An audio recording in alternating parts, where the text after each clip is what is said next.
जय माता दी, जय मां ललितांबिका। कैसे हैं आप सभी? मैं उम्मीद करता हूं आप सभी स्वस्थ होंगे और आनंदित होंगे। भगवती जगदम्बा की कृपा आप और आपके संपूर्ण परिवार पर निरंतर बरस रही होगी। तो आज जो हम जानकारी लेके आए हैं वो इस विषय पे लेके आए हैं कि एक कमेंट आया था और वो कमेंट मुझे बहुत ज्यादा पसंद आया, क्योंकि जब से मैं यूट्यूब पर हूँ सबसे प्रिय जो कमेंट लगा मुझे वो कमेंट लगा था। उसमें एक भक्त ने ये पूछा था कि हम कुछ भी नहीं जानते तो माँ फिर भी हमसे प्यार करती हैं या नहीं, या माँ प्यार करती हैं तो वो कैसे अपने बच्चों का ध्यान रखती हैं, कैसे उनको शत्रुओं से बचाती हैं, कैसे उनकी परेशानियों को दूर करती हैं, कैसे माँ हमारे साथ रहती हैं, माँ हमें कैसे दुलार करती हैं। यदि इस विषय पे आप जानकारी दें तो हमारा प्रेम माँ की प्रति और बढ़ जाएगा। तो ये कमेंट मुझे बहुत अच्छा लगा। जिस प्रकार से मेरा चैनल है उसके अकॉर्डिंग ये प्रश्न था, तो इसका उत्तर देने के लिए मैं एक वीडियो के माध्यम से समझा रहा हूं। तो जो भी लोग भक्ति और प्रेम माँ से करते हैं उनके लिए ये वीडियो बहुत खास है। अन्य जो व्यक्ति हैं जो दूसरे पथ से चलते हैं, जो साधना मार्ग से चलते हैं या जो हठ योग से चलते हैं, प्रजाप आदि क्रिया विधि और विधान के साथ चलते हैं, तो ये वीडियो उनके लिए नहीं है। वीडियो को ध्यान से देखना। जानकारी पसंद आए वीडियो को एक लाइक अवश्य कर देना, उससे मुझे मोटिवेशन मिलता है आपके लिए अच्छी अच्छी जानकारी लाने का। तो आइए वीडियो को शुरू करते हैं। ये विषय बहुत गूढ़ और गहरा है। जो भक्त केवल माँ से प्रेम करते हैं, उनको समर्पित रहते हैं, तो उनका भविष्य कैसा होता है और उन पर माँ कैसे कृपा करती है। देखिए, माँ को सबसे प्रिय क्या है? माँ को फूल, दीपक, साधना, मंत्र जाप, हवन इत्यादि से ज्यादा प्रिय अपने बच्चों का प्रेम है। यदि भक्त सच्चे भाव और समर्पित भाव से और हृदय से उनको याद करके जब पुकारता है तो माँ तुरंत उसकी पुकार सुनती है। जब हम कुछ प्राप्त करने के लिए अपने इष्ट या माँ की तरफ बढ़ते हैं तो वहां उनका वही स्वरूप जागृत होता है और उसी स्वरूप के माध्यम से हमारी इच्छाओं की पूर्ति की जाती है। लेकिन प्रेम और भक्ति का जो मार्ग है वो ऐसा मार्ग है जिसमें वो पूर्ण स्वरूप में हमारे ऊपर कृपा करते हैं, क्योंकि वहां हमारी कोई मांग नहीं, हमारा वहां प्रेम है। और जब हमारा पूर्ण प्रेम होता है तो हमें क्या क्या मिल सकता है ये हमें नहीं पता, क्योंकि भक्ति और भाव में मांगने की आवश्यकता नहीं पड़ती। क्योंकि एक बड़ी सुंदर कहावत है, मैं तुमको देखूं तो देखूं, तुम मत मुझे देखना, तुमने यदि देखा तो मगरूर हो जाऊंगा मैं तुमको चाहूं तो चाहूं, तुम मत मुझे चाहना, तुमने यदि चाहा तो मशहूर हो जाऊंगा मैं तुमसे मांगूं तो मांगूं, तुम मत दे देना मुझे, तुमने यदि दिया तो भक्त नहीं मजदूर हो जाऊंगा मैं। तो ये एक भक्त के भाव होते हैं। उसकी कोई इच्छा नहीं होती अपने इष्ट से कुछ भी मांगने का या माँ से कुछ भी मांगने का, लेकिन फिर भी उसको सब कुछ प्राप्त हो जाता है। उसको समय समय पे जो आवश्यकता होती है वो प्राप्त हो जाता है जब हम पूर्ण रूप से समर्पित रहते हैं। अब यहाँ ये नहीं होना चाहिए कि मतलब कह तो दिया कि हम पूर्ण समर्पित हैं, लेकिन फिर भी हम अपनी इच्छाओं को चला रहे हैं कि ऐसा नहीं ऐसा होना चाहिए, वैसा नहीं वैसा होना चाहिए। ऐसा नहीं होना चाहिए। फिर जब आप प्रेम करते हैं तो आपके साथ कुछ भी घटित हो रहा है तो एक बात ये समझ लीजिए, जो भी हो रहा है माँ की इच्छा से हो रहा है और इसमें मेरा कहीं ना कहीं हित छुपा हुआ है। जब आप इस प्रकार से पूर्ण समर्पित रहते हैं तो आपका दायित्व स्वयं माँ संभालती हैं। वहां फिर आपको अपनी चिंता नहीं होती है। जिस प्रकार अर्जुन ने भगवान कृष्ण को अपने जीवन की बागडोर, अपने युद्ध की रणभूमि में बागडोर हाथ में दे दी, तो संपूर्ण युद्ध में जितनी भी कठिनता आई उसको भगवान ने स्वतः ही नष्ट कर दिया। अर्जुन को बार बार कहना नहीं पड़ा। ऐसे समय आए जहां अर्जुन बिल्कुल हिम्मत हार चुके थे, उन्होंने गांडीव धनुष रख दिया कि मुझसे ये युद्ध नहीं होगा। तब भगवान ने उनकी भ्रांतियों को नष्ट किया, उनके भ्रम को दूर किया और उनको अपने विराट स्वरूप के दर्शन कराए, गीता उपदेश किया और बताया कि जो तुम कर रहे हो ये धर्म का कार्य है। और धर्म में इस प्रकार की रुकावटें, अड़चने और इस प्रकार के भ्रम पैदा होते हैं। बहुत कुछ मैं आपको अपनी भाषा में समझा रहा हूं, उन्होंने अपनी भाषा में अर्जुन को समझाया। प्रेम में हमें अलग से कुछ करने की या मांगने की आवश्यकता नहीं होती। जब हम अपने जीवन की बागडोर उनके हाथ में सौंप देते हैं तो फिर हमारे जीवन का दायित्व उनके ऊपर है, वो हमारा निर्वाह कैसे करेंगे। तो ये प्रेम का विषय होता है। अब यहाँ जो लोग विधि विधान और नियम से, साधना मार्ग से चलते हैं, उनको ये बात समझ में नहीं आएगी। वो ये कहेंगे कि नहीं ऐसा नहीं होता, उसने भी तो ऐसे किया था, उसने वैसे किया था। तो ये वीडियो उनके लिए है नहीं, मैं पहले ही बता रहा हूँ। ये वीडियो उनके लिए जो कुछ भी नहीं जानता या फिर सब कुछ जानता है लेकिन फिर भी भाव उसका यही है कि मैं कुछ नहीं जानता।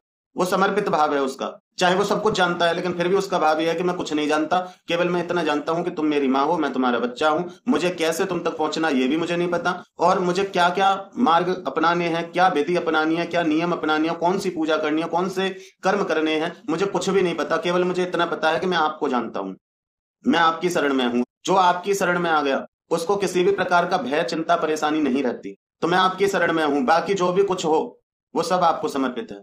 शंकराचार्य जी ने भी कहा था कि मैं कुछ नहीं जानता, मेरी हर श्वास आपका जाप बन जाए, मेरे जीवन में जो मैं व्यवहार करता हूं लोगों के साथ वो आपके मंत्र बन जाए, यदि मैं भोजन ग्रहण कर रहा हूं वो आपका भोग बन जाए। तो बहुत कुछ उन्होंने इस प्रकार समर्पित किया था और माँ की अटूट कृपा उनके ऊपर थी। रामकृष्ण परमहंस जी ने माँ से प्रेम किया, उनके ऊपर अटूट कृपा हुई। और नाना भक्तों के चरित्र आपको देखने के लिए मिल जाएंगे, क्योंकि भक्ति और भावना एक भ्रम की अवस्था नहीं होती है, वो सत्य होता है। जो भी भक्त के साथ होता है वो सत्य होता है, वहां भ्रम नहीं हो सकता, वहां किसी भी प्रकार की कोई चिंता या परेशानी नहीं हो सकती। क्योंकि साधना या अन्य किसी मार्ग से जब हम चलते हैं तो वहां हमें गाइडेंस की आवश्यकता हो जाती है, क्योंकि वहां हम नहीं जानते कि हमारा सामना किस किस चीज से हो सकता है। वहां हमें नहीं पता होता कि हमारे कर्म क्या रहे हैं, हम किस मार्ग से चल रहे हैं, इस मंत्र की ऊर्जा क्या है, इसका प्रभाव क्या होगा जीवन में। तो वहां हमें नहीं कुछ पता होता है, तो वहां हमें गुरु बहुत आवश्यक होते हैं। लेकिन प्रेम और भक्ति में किसी की आवश्यकता नहीं होती। प्रेम और भक्ति आप बिना गुरु के भी कर सकते हैं। उसमें आप भगवान को ही अपना गुरु, अपना बंधु, अपना सखा, अपना भाई, अपना पति, अपना बेटा, कुछ भी बना के उनकी सेवा कर सकते हैं। उसमें किसी भी प्रकार के कोई विधि और नियम की आवश्यकता नहीं होती है। अगर आपका भाव शुद्ध है और प्रेम पूर्ण है तो बिना मंत्र जाप और बिना विधि विधान के भी माँ का प्रेम आपको प्राप्त होता है। जिस प्रकार से कोई बच्चा है वो कुछ नहीं जानता, वो असहाय है, तो उसका भी ख्याल माँ रखती है। और जो बच्चा सब कुछ करने में सक्षम है उसका भी ख्याल माँ रखती है। तो मन में ये विचार कभी ना लेके आए कि हम इतना नहीं कर पाते तो क्या माँ हमसे प्रेम नहीं करेगी। माँ और ज्यादा प्रेम करेगी, क्योंकि आप कुछ दुनिया का ज्यादा जानते नहीं है, आप कुछ विशेष करना जानते नहीं है।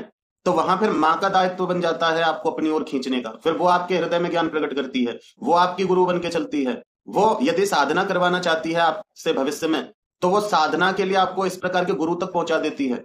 तो माँ आपकी निर्देशक बन के चलती है, तो वहां आपको किसी चीज की आवश्यकता नहीं होती। जो भी आपको भविष्य में मिलता जाए, चाहे साधना मिल रही है, मंत्र मिल रहे हैं, गुरु शरण मिल रही है, या कुछ भी प्राप्त होता जा रहा है, उसे माँ की इच्छा समझो और आगे बढ़ते रहो। लेकिन प्रेम पहले अनिवार्य है। अब जिनको प्रेम नहीं है, केवल स्वार्थ में कोई अध्यात्म में आता है, तो वहां उसको गुरु की बहुत आवश्यकता होती है, क्योंकि गुरु फिर उसको दिलाते जाते हैं जो भी उसकी कामनाएं होती हैं। लेकिन जिसकी कोई कामना नहीं, उसको पहले प्रेम करना होता है, और फिर यदि उसके भविष्य में किसी चीज की आवश्यकता है तो माँ उस तरफ अपने आप उसका रुख मोड़ देती है। बिना मंत्र जाप किसी भक्त को माँ की कृपा क्यों मिल जाती है? क्योंकि माँ दिल की भाषा समझती है। यदि कोई भक्त केवल माँ कह के पुकारे हृदय से, तो ये हजारों मंत्रों से भी तेज प्रभाव डालता है। इसका बहुत तीव्र प्रभाव होता है, क्योंकि हृदय से जब माँ शब्द निकला है वो सीधा माँ के हृदय को जाके छूता है। मंत्र, नियम, विधि और साधना ये भक्त को एकाग्र करने का साधन है, जिससे भक्त सांसारिक बंधनों से मुक्त होके इन नियमों में, इन कर्मों में और साधनाओं में अपना समय दे पाए, वो एकाग्र हो पाए। ये उसके लिए विधि और नियम होते हैं। लेकिन जो भक्त पहले से ही भावपूर्ण है, प्रेम भाव में डूबा हुआ है, उसे अलग से कोई साधना करने की जरूरत नहीं होती, क्योंकि उसका हर समय एक साधना का पल होता है। वो हर समय मस्ती में डूबा होता है, वो हर समय उसके हृदय में वही नाम चलता रहता है, उसकी हर पल साधना रहती है। उसको अलग से किसी क्रिया को करने की आवश्यकता नहीं पड़ती है। भक्तों के ऊपर माँ कृपा कैसे करती है? तो देखिए, जो पूर्ण समर्पित भाव से चलते हैं, यदि ऐसे भक्तों के जीवन में कोई संकट आता है और किसी विकट समस्या में वो फंस जाते हैं, तो जब वो विलाप करके माँ को याद करते हैं, वो हृदय से माँ को याद करते हैं कि माँ मेरी समझ में नहीं आ रहा है कि इस मार्ग से मैं कैसे निकलूं, मेरे लिए मार्ग दे दो। तो ऐसे भक्तों को आप देखना कि जो असंभव कार्य थे, जहां से निकल पाना असंभव था, वो भक्त ऐसे विषम परिस्थितियों में फंसकर भी बाहर निकल आते हैं। उनको कोई ना कोई समाधान मिल जाता है, उनके लिए अलग एक मार्ग खुल जाता है, और वो वहां उस मार्ग को अपना के उस परेशानी से बाहर निकल आते हैं। जो पूर्ण रूप से समर्पित होते हैं अपने इष्ट को या माँ को या जिस भी स्वरूप को, जो भी आपके इष्ट है, पूर्ण रूप से जब समर्पित होते हैं, तो आपके जीवन में शांति और सकारात्मक ऊर्जा बढ़ने लगती है। आप सकारात्मक हो जाते हो। यदि आप किसी से बात करोगे तो आपकी बातों में वो प्रेम झलकता है अपने इष्ट के लिए। और माँ के आशीर्वाद को कैसे अनुभव कर सकते हैं? बार बार माँ का नाम लेने से आपके रोंगटे खड़े होते हैं। समझो कहीं ना कहीं माँ आसपास है। स्वप्न में माँ के बार बार दर्शन होते हैं, चाहे किसी भी स्वरूप में हो, चाहे स्त्री रूप में हो, विग्रह रूप में हो, प्रतिमा रूप में हो, आपको दर्शन होते रहते हैं। जब आप भजन सुनते हैं उनके, तो भजन सुनने में आपको आनंद आता है, आपको ऐसा लगता है सुनते ही रहे। तो ये माँ की ही कृपा के लक्षण है। इसी प्रकार माँ कृपा करती हैं, क्योंकि जब तक उनकी इच्छा नहीं होती आप उनका नाम भी नहीं सुन सकते। और यदि आप उनसे प्रेम कर पा रहे हैं, उनकी भक्ति पूजा कर पा रहे हैं, तो ये माँ की ही इच्छा है। नहीं तो संपूर्ण प्रकृति रूप है वो चाहे तो आपको अपनी तरफ ढूंकने भी ना दे, लेकिन फिर भी आप अपना समय निकाल के उनसे प्रेम कर रहे हैं, भक्ति कर रहे हैं, तो समझिए कहीं ना कहीं माँ आपसे प्रेम कर रही हैं, जिस कारण से आप उनके लिए कुछ समय निकाल पा रहे हैं। लेकिन जो पूर्ण रूप से समर्पित है उनके लिए हर समय भगवती उनके अंग संग है। जिन पर माँ कृपा करती हैं, ऐसे भक्तों को बार बार महसूस होता है कि कोई अदृश्य शक्ति है जो हमारी रक्षा कर रही है, और समय आने पर उस शक्ति का वो दर्शन भी कर पाते हैं, उस देवी स्वरूप का वो दर्शन भी कर पाते हैं। ये कोई और नहीं, ये माँ की सेविकाएं होती हैं। जैसे वो माँ के इर्द गिर्द रहती हैं, उसी प्रकार जब आप उनको समर्पित हो जाते हैं तो आप भी भगवती स्वरूप हो जाते हैं, और वो सेविका आपके भी इर्द गिर्द आपकी सुरक्षा के लिए रहती हैं। ऐसे भक्तों का भविष्य क्या होता है जो समर्पित हैं? तो ऐसे भक्तों के जीवन में सुख शांति रहती है। उन्हें जो प्रकृति में जो भी दुख, परेशानियां, चिंता, भय, डर, ये जो चीजें होती हैं, इनसे वो मुक्त रहता है, क्योंकि उसका विश्वास इतना होता है। कोई उनसे ये भी कहे कि तुम्हारे ऊपर ये तंत्र हो गया, वो नहीं मानते। इनका असर, भौतिक चीजों का असर उनके ऊपर नहीं होता है, क्योंकि उनका जो सूक्ष्म शरीर है वो पूर्ण रूप से भगवती में है, तो उनके ऊपर फर्क नहीं पड़ता है। देखना आप, जो सच्चे भक्त होते हैं उनको इन चीजों की चिंता नहीं होती है। इन चीजों की चिंता उन्हीं को होती है जो इन चीजों में फंस जाते हैं। कभी आपने देखा कि किसी भक्त के ऊपर किसी प्रकार का ऐसा प्रहार हुआ और उस भक्त की इस ऐसे प्रहार में मृत्यु हुई हो? नहीं। कष्ट आ सकता है, यदि उसके भाग्य में इस प्रकार का कष्ट लिखा है तो कष्ट हो सकता है, लेकिन उसका कुछ बिगाड़ नहीं सकता। जैसे तुलसीदास जी थे, उनको हनुमान जी से मिलाने वाले एक प्रेत था, लेकिन उनका कुछ बिगाड़ा नहीं। तो समर्पित भाव ये होता है। अब जो राधा कृष्ण भगवान के भक्त हैं, वो 24 घंटे संकीर्तन में डूबे रहते हैं, उन्हें नहीं चिंता होती, भय, इस प्रकार का भय उनके अंदर होता ही नहीं। भूत प्रेत इनका कुछ नहीं होता, क्योंकि वो हर समय मग्न है, हर समय भक्ति में डूबे हैं। व्यक्ति पूर्ण रूप से समर्पित है, जिसके पास समय ही नहीं फालतू की चीजें सोचने का, तो जब तक हम किसी चीज को महत्व नहीं देंगे तो उस चीज का प्रभाव हमारे ऊपर नहीं पड़ सकता है। माँ की कृपा से ऐसे व्यक्तियों का जीवन स्थिर और शांतिपूर्ण होता है। उनके कर्म फलों की भी शांति होती है। पिछले जो उनके पाप कर्म हैं या उनके जीवन की गलतियां हैं, ये भी असर उन लोगों के ऊपर बहुत कम होते हैं। उनको इस प्रकार से वो कर्म भोगने के लिए दिए जाते हैं कि वो परेशान नहीं होते हैं। वो सब माँ की इच्छा समझ के सहन करते चले जाते हैं, वो विचलित नहीं होते हैं। सभी प्रकार के संकटों का नाश माँ कर देती हैं। जो उनको समर्पित है, जो उनसे सच्चा प्रेम कर रहा है, उस भक्त को भूत प्रेत, पिशाच, पित्र, नकारात्मक शक्तियां, बुरी नजर, टोने टोटके, ये सब उससे दूर रहते हैं, क्योंकि वो माँ की छत्र छाया में है। और उसको परेशान करेंगे तो उनको नष्ट स्वतः ही होना पड़ेगा। भक्तों के ऊपर इन चीजों के प्रहार नहीं होते हैं। हाँ, उनके ऊपर हो सकते हैं जो पूजा पाठ करके और 4 जगह ये कहते हैं कि हम बहुत पूजा करते हैं। तो अगर वो पूजा करते हैं तो पहली बात तो पूजा में, भक्ति में दिखावा होता ही नहीं, और जो करता होगा वो दिखावा करेगा ही नहीं, वो प्रसन्न चित्त रहता है। लेकिन पूजा करके भी और व्यक्ति को ऐसी समस्याओं का सामना करना पड़ रहा है, तो कहीं ना कहीं उनके समर्पण में कमी है। क्योंकि जो समर्पित हो जाता है, ये बाहर की चीजों को तो छोड़िए, अपने शरीर के अंग भी काम नहीं कर रहे हो फिर भी उस व्यक्ति का जीवन चलता रहता है, क्योंकि उसे ना तो शरीर से मतलब होता है, ना बाहर की चीजों से मतलब होता है। उसे केवल अपनी आत्मा से मतलब होता है, और आत्मा में बैठी उस भगवती से मतलब होता है। जब तक आत्मा स्वस्थ है, देखिए आत्मा स्वस्थ ही रहती है, ना उसको कोई काट सकता है, ना सुखा सकता है, ना जला सकता है, ना भिगा सकता है, तो वो स्वस्थ ही है। और भगवती, उसका कोई क्या बिगाड़ सकता है? तो जब आत्मा और परमात्मा, मतलब आत्मा किसी भक्त की और माँ दोनों एक हो जाती हैं, तो ये भौतिक चीजें उसका क्या बिगाड़ेंगी? कुछ संत हैं ऐसे जो 24 घंटे भक्ति भाव में डूबे रहते हैं, उनके शरीर के ऑर्गन्स खराब है लेकिन फिर भी जी रहे हैं। ये है भक्ति का प्रताप। ऐसे भक्तों का खिंचाव दिन पे दिन बढ़ता जाता है माँ की तरफ, जिनके ऊपर माँ कृपा करती हैं, जिनका माँ भविष्य उज्जवल करने वाली होती हैं। दिन पे दिन बढ़ता है। जैसे हम कुछ और कार्य करते हैं तो उसमें हमारे मन में भ्रम आ जाते हैं, लेकिन प्रेम में भ्रम नहीं आता। प्रेम में हमें किसी की कमियां दिखाई नहीं देती हैं। प्रेम प्रतिदिन बढ़ता है। सच्चा प्रेम, किसी की होड़ करके या दिखावा करके किया गया प्रेम, वो हमें भ्रमित कर देता है, क्योंकि जो हम सोच के उसके पास गए हैं वो चीज हमें नहीं मिली, तो हमारे मन में भ्रम की अवस्था आ जाएगी। लेकिन जब हृदय से प्रेम किया जाता है कि जो भी है, जैसा भी है, बस तू मेरा है, तो वहां फिर भ्रम की अवस्था नहीं होती है। सच्चा प्रेम करने वाला भक्त अंत समय में मोक्ष की प्राप्ति करता है, क्योंकि उसका खिंचाव माँ की तरफ हो जाता है। और जीवन भर जब एक ही खिंचाव रहता है, माँ कब मिलेगी, माँ मुझे तेरे पास आना है, माँ कब मिलेगी, जब ये एक रट लगी रहती है, तो यही खिंचाव हमें भगवती तक पहुंचा देता है। क्योंकि दुर्गा सप्तशती में भी स्पष्ट कहा गया है, जो भक्त सच्चे मन से मेरा स्मरण करता है, मैं बिना किसी नियम और बिना किसी विधि के उसकी रक्षा करती हूँ। जो केवल मेरा नाम मात्र पुकारता है हृदय से, मैं उसके जीवन की विपत्तियों का नाश कर देती हूँ, उसकी हर समय रक्षा करती हूँ और उसको वह सब प्रदान करती हूँ जो उसके लिए श्रेष्ठ है। जो मेरी शरण लेता है वो अन्य लोगों को शरण देने के योग्य हो जाता है। ये प्राप्त होता है प्रेम करके। फिर फालतू के भ्रम पैदा नहीं होते हैं।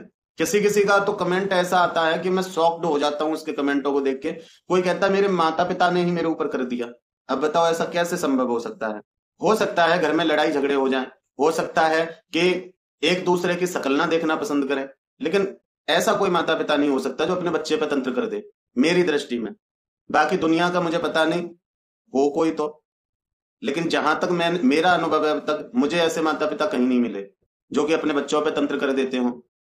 हाँ, ऐसा जरूर हो सकता है कि वो उनका बच्चा गलत मार्ग पे जा रहा हो तो उसको सही मार्ग पे लाने के लिए किसी की मदद ली हो, लेकिन करने वाले ने उल्टा कर दिया हो तो वो एक अलग बात है। लेकिन वो अपने मुख से किसी से कहे कि हमारे बच्चे को ऐसा कर दो, उसके ऊपर ऐसा कर दो, उसके ऊपर प्रेत छोड़ दो, उसके ऊपर ये कर दो, तो मैं नहीं मान सकता इस चीज को।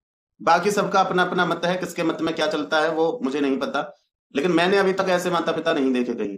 अगर कोई भक्त केवल अपने इष्ट से या माँ से प्रेम करे, पूर्ण रूप से उनका ख्याल रखे, उनका श्रृंगार करे, उनको अच्छे अच्छे भोग लगा बना के खिलाए, उनसे बात करे अपने मन की, जब भी हृदय पे भार हो उनसे बैठ के बात करे, मन करे उनका संकीर्तन कर ले, मन करे उनका नाम जाप उन्हें करके सुनाए, जो भी उसका मन आए वो करे, क्योंकि भक्ति में कोई नियम और विधि नहीं होती। जो भी मन आए, भक्ति 9 प्रकार की होती है, मैं पहले भी बता चुका हूं। तो आप किसी भी प्रकार से भक्ति करें, श्रवणम कीर्तनम विष्णु स्मरणम पाद सेवनम अर्चनम बंदनम दास्य सख्यात्म निवेदनम, ये 9 प्रकार की भक्ति है। इनमें से कोई सी भी भक्ति करो, 9 की 9 भक्तियों को कर लो। तो भक्ति में नियम नहीं होता है, भाव में नियम नहीं होता है, लेकिन साधनाओं में नियम होता है। और यदि साधना पथ से आप आगे बढ़ रहे हैं, मार्ग सबके अलग अलग होते हैं, सबके भाव अलग अलग होते हैं, तो जो जिस भाव से भजता है भगवान उसी प्रकार से मिल जाते हैं। जो भक्त कुछ भी नहीं जानते, केवल प्रेम करते हैं, समर्पित रहते हैं, तो उनके जीवन में भी परिवर्तन आते हैं। वो बीमारियों से मुक्त हो जाते हैं, या डॉक्टर की रिपोर्ट में बीमारी आ रही है लेकिन उन्हें कोई कष्ट ही नहीं उस चीज से, ऐसा भी होता है। उनके जीवन में सुख शांति होती है, चाहे चारों तरफ कितनी भी परेशानियां फैल रही है लेकिन उसको वो दुख नहीं छूता है। चाहे उसके कितने भी शत्रु बन गए हैं लेकिन उससे शत्रुता रखने वाले उस तक नहीं पहुंच पाते, शत्रुओं से उसकी रक्षा रहती है। और यदि उसका शत्रु भी 10 मिनट उसके पास कभी बैठ जाए तो वो भी अपनी प्रवृत्ति छोड़ देता है। क्योंकि दुर्गा सप्तशती में भी एक जगह प्रसंग आया है, सूरत समाधि वाली जो कथा है उसमें, तो जो वो ऋषि थे वहां वो माँ की भक्ति करते थे, तो वहां के जो हिंसक जीव थे वो अपनी प्रवृत्ति भूल गए थे और सारे जानवर हिलमिल के वहां रहते थे। तो जहां माँ का प्रेम होता है वहां सब आपके अनुकूल हो जाता है, क्योंकि प्रकृति तो वही है। प्रकृति में उसके बिना इच्छा के कुछ घटित थोड़ी हो सकता है।